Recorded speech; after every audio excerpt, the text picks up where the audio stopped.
My name is Carl Hinder, and you're listening to the Salon Help Good to Go podcast, the podcast for salon and spa owners who are looking to grow.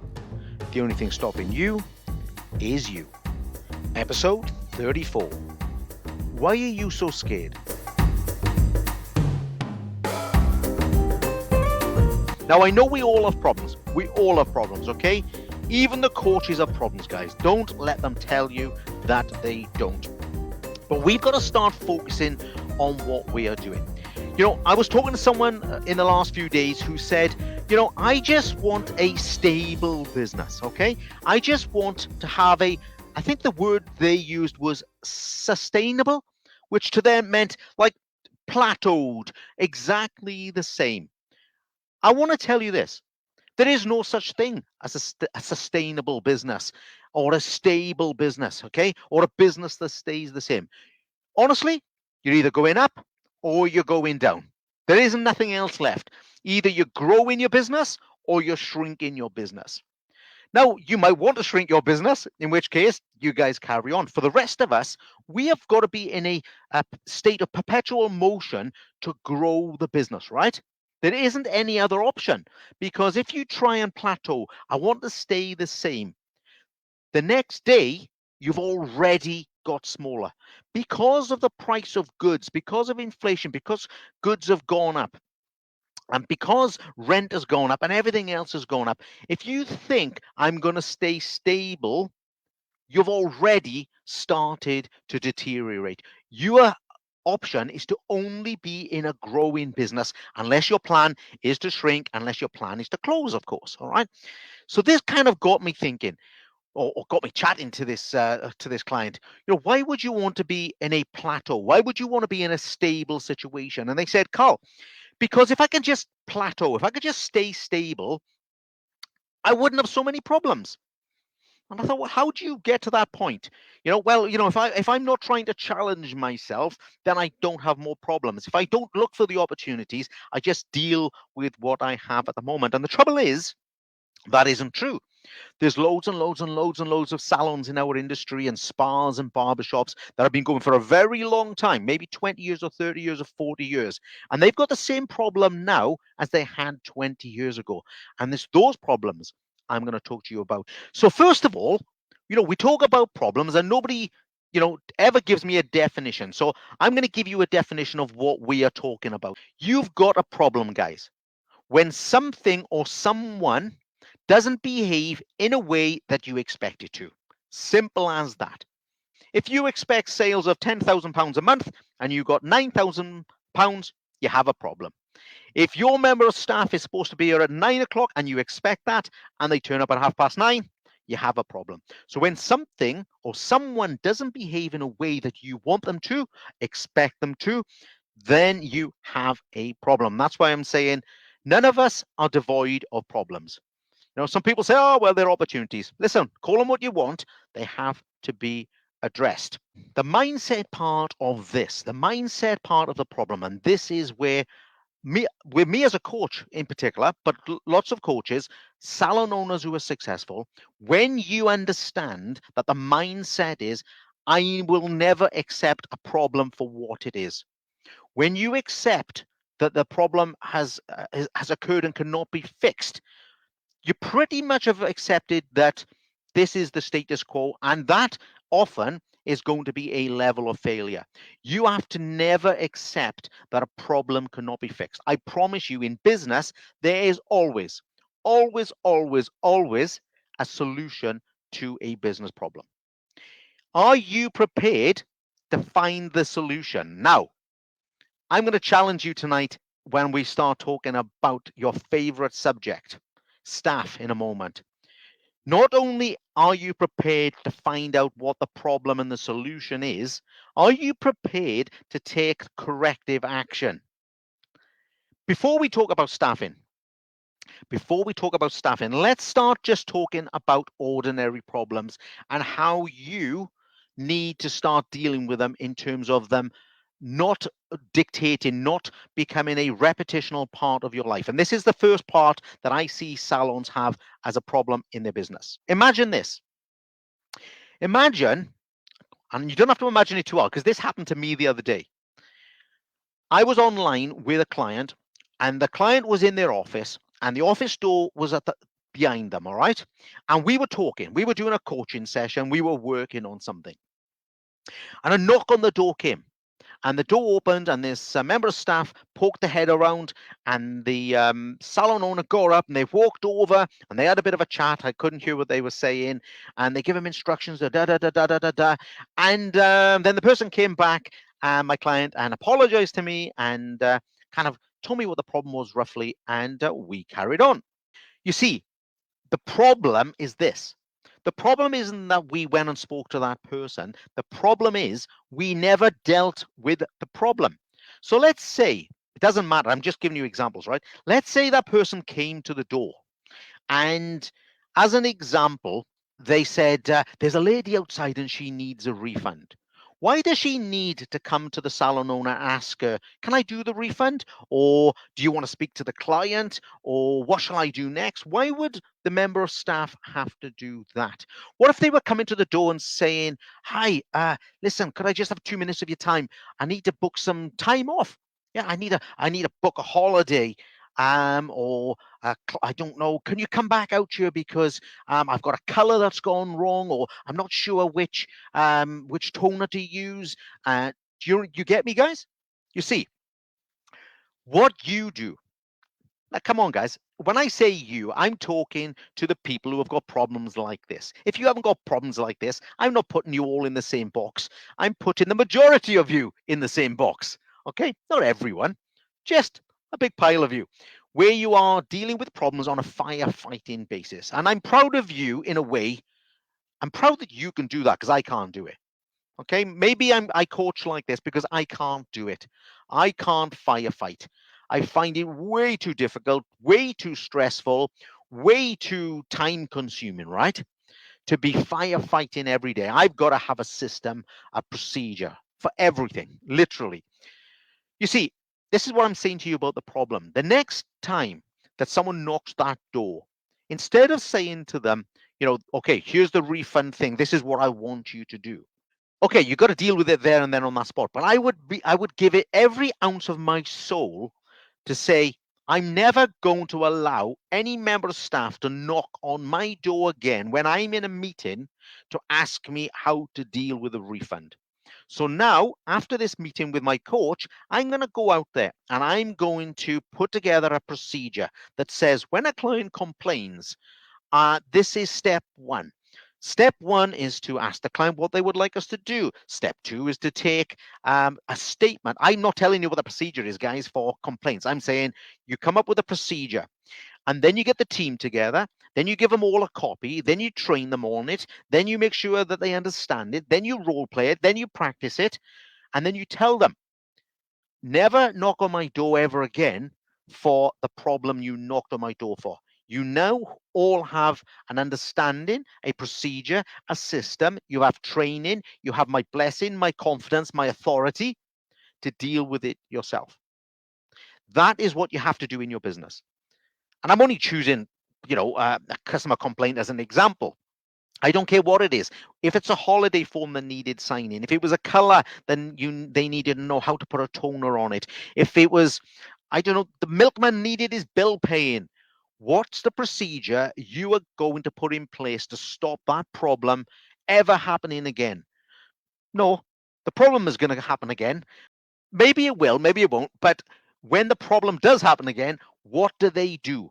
The thing they don't do is come to you. The thing they don't do is panic. The thing they do is go to their procedure and they follow it. This is how you build a very stable business in terms of stress, okay? A business where not every micro thing is managed by you, where you are not as important as you think or want to be. Are you with me? I hope you're with me so far. I want you to be thinking about, I've got a problem. How do I never allow it to ever happen again? And that's the only way you're going to grow your business and enjoy it. Otherwise, you're going to go through the same thing over and over again. A discussion with another client recently where they said, we were out of stock of something. I said, okay, you're out of stock. No big deal. And they said, yeah, but you know what? We go out of stock all the time and the customers don't like it and they won't wait any longer. It's not like the old days where we used to run down the warehouse and What are you talking about? If you're out of stock once, you fix it forever. Okay, show me your ordering system. Okay, well, our ordering system's not so good, and sometimes we can't fix the ordering system. The ordering system is now the responsibility of a member of staff. It's not the responsibility of you. And when she's on holiday, this is her deputy. And this is the sheet that she fills out. And these are the numbers that she counts. And this is the telephone number that she phones. Fix it, guys. Okay. I'm not talking about ordering. I'm talking about fixing problems. So make it your kind of, it's a bit late for New Year's resolutions, but better today, okay, than next month, better today than next year. The next time a member of staff comes to you and says, I've got this problem, solve it for them or with them straight away. Absolutely. Secondly, solve it so it doesn't come back. Solve it so the next time they can refer to a manual, they can look at a check sheet, they can look at their tattoo, they can do the thing that they need to do to take that away from you. I need to get your stress down, guys, because I need your energy, right? I need your positive mental energy. I need you focused on the good things, on the exciting things, on the growth of your business. I can't have you distracted by, without the stock of a shampoo or the fuse is gone on the laser machine. There's got to be a system. And if you can't think of those things in advance, then at least react to them and say that will never happen again. I'm going to move on to the staffing problems. And I want you to start thinking about, is this me? And I'm going to say again, the majority of you suffer from this problem. I want you to start thinking, how do I stop myself suffering from this problem? Nobody can enjoy suffering, do they? I certainly don't. Fix the problem, guys. Find the problem, solve the problem. Not find the problem, solve it for 5 minutes, solve it forever. Okay, let's have a look at this then. So, staff problems. All right. So, more salons. When I had my salons, we had staff problems. And I had more staff problems in the early years than I did in the latter years because I started fixing them, because I started addressing them, because I started making them less and less and less, because everyone knew what they were doing, everyone had guidance, everyone had procedures. All right. If that's sounding boring to you guys, I'm awful sorry. But it's a whole lot better being bored with a well known routine and system than it ever will be with a well known, boring firefighting approach all the time. Now, let's talk about your staff. Let's talk about why you don't hold your staff accountable. Why are your staff almost allowed to do anything they want? Why can your staff spend 15 minutes longer on a service than you allocated for them? Why can your staff turn up 10 minutes late? Why can your staff have no sales target? Why don't they have a sales target, guys? Why can your staff come late from lunch? Why can your staff go off sick but have no interview, have no repercussions for being absent? Why can your staff come in wearing the wrong shoes, come in with a dirty uniform, come in with their hair not in place, come in looking like they're just fallen out of bed? Why can your staff do clients at home? You pick the problem, guys, right? Why are your staff allowed to underperform? Why are your staff allowed to misbehave? Why do they have poor conduct and you allow it? Why do you allow them to talk about you? Why do you allow them to talk about other customers? Okay, in a negative way to other staff. You go on, you get your list out. Why do you allow all of these unprofessional behaviors? Because you think, don't you? You genuinely think this. You think, Carl, generally they are good people. All right. First excuse. I don't think, Carl, that I'm going to get anyone better than this person. Yeah. Sometimes they're a bit late and they don't usually hit their targets and they don't sell too many products, but they are lovely people, Carl. They are wonderful. And she's been with me 5 years and 7 years. And yeah, I don't think I could get anyone better. See, that is where you start. You've convinced yourself, right? I cannot get anyone better. Once you believe that, you don't actually want to deal with the issue. You are scared, guys. You're scared that they're going to leave you, aren't you? This is what I'm talking about. You'll never deal with a problem of staffing. You'll never hit your targets. You'll never have low stress levels. You'll never have an efficient business. You'll never sell the right amount of retail. You'll never grow or grow consistently because you're scared that they are going to leave you. Now, let me tell you what happens when you're like that. Let's say you've got 6 staff in your business. You're going to have, say, 2 really good ones.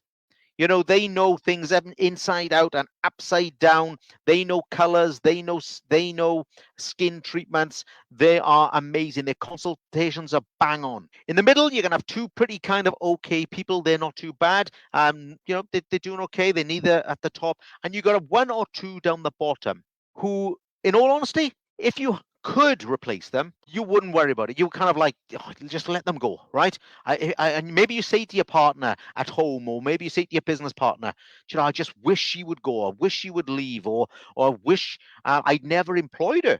That was one that I had the other day. Carl, I wish, and I knew before I even took her on that she was the wrong person, but I couldn't get anywhere else, Carl. And I didn't want to be left on my own. I didn't want to be undermanned. I'm too scared, Carl. So I'm going to take on a problem. The problem is these 2 bottom ones are now ruining the other 2, the next 2 up, or maybe ruining the other 4 up. So in your self-defense mechanism, where you are the most important person emotionally, you are jeopardizing and damaging the other 4 or 5 people in your operation because you think that 1 or 2 of them are irreplaceable. You are absolutely scared. Okay. You're never, ever, ever going to solve the problem. The problem, though, is that isn't those staff, you see? The problem is no staff. The problem is you got no systems. And the problem is you haven't got a recruitment policy. You haven't got a recruitment system. You haven't got proactive recruitment. And for the salons out there that have been going a long time and haven't got a ton of money and aren't what financially you would consider successful, you've been dealing with these problems for a long time. And as the musician, I think his name is C6 Steve, he said, I was born with nothing and I still got most of it left. Okay. Well, you're kind of like with your salon. I had tons of problems when I first opened and I still got most of them left because I haven't changed anything. I've just been doing firefighting. I've just been scrapping. I've just been surviving because I don't think I can do anything better. And I'm giving you the staff as an example, but you can pick anything you want. You could pick retail and say, Carl, we don't sell retail because I don't want to be pushy because of the emotions of my staff or the emotions of the clients. And you've got all your barriers, you don't fix anything, and then you can't pay your bills. And then your electricity bill goes up and you take a little bit less more, not a little bit less more, I think there's a bit of Welsh there, a little bit less money home than you did last time. And who's suffering? Not your staff, not your clients, but you. Because you're finding the problem. Well, the problem's finding you, isn't it? Let's face it. The problem's finding you for sure. And you will not solve it. You'll go and firefight it for the day. Maybe you'll have a stern talk to that member of staff one day, but you don't fix her or it. I mean, fix the problem, not it as a person or him. Okay. You don't fix it. You just do a stick in plaster. Maybe you have a bit of a temper tantrum, but they repeat their poor performance in a few weeks' time. You've got to think, where does this belief come from? Where did I ever believe I couldn't find someone better? That's not a true thing. You're saying that my worst member of staff is better than all the other staff in all the other salons. That's not true. Your worst member of staff can be replaced by lots and lots of other people in someone else's salon or someone who is freelance or someone who is rent a chair. But I'm not talking about recruitment tonight. I'm not even talking about staff. I'm talking about you have a problem. Why don't you go and fix it? Why do you live with the stress of ongoing problems? You don't do it, okay? And I hope you aren't doing it. And I'm not a relationship expert, but if you're in a torrid relationship, hopefully you work out that the problem's too big and you end up with a divorce. Well, why don't you have a divorce with the worst member of staff? Okay, you don't say, I'm going to hang on to this, I'll pick me, this husband, okay, because I won't get a better one, right? You say, this husband's not very good. I'm going to get rid of that one and I'll worry about another one at a later date. You've got to start thinking, I've got to solve the problem. I cannot continue to put up with it. The stress is too much. It's debilitating, guys. It's the worst thing in your life to have stress in your business. It's debilitating. It will crush you. Honestly, when you've got problems in your business, you are going to have a heck of a fight to get out of that. And the more stress you got, the less energy you have as well. Why don't you go out there and solve them? Why do you keep putting up with them? And that's all for this week. Thank you for joining me on the Salon Health Good to Go podcast. Please take a look in the show notes for some useful links, and please leave a review and let other salon and spa owners know that I'm here every Sunday at 4 p.m. Take care, guys. I'll catch you on the next episode.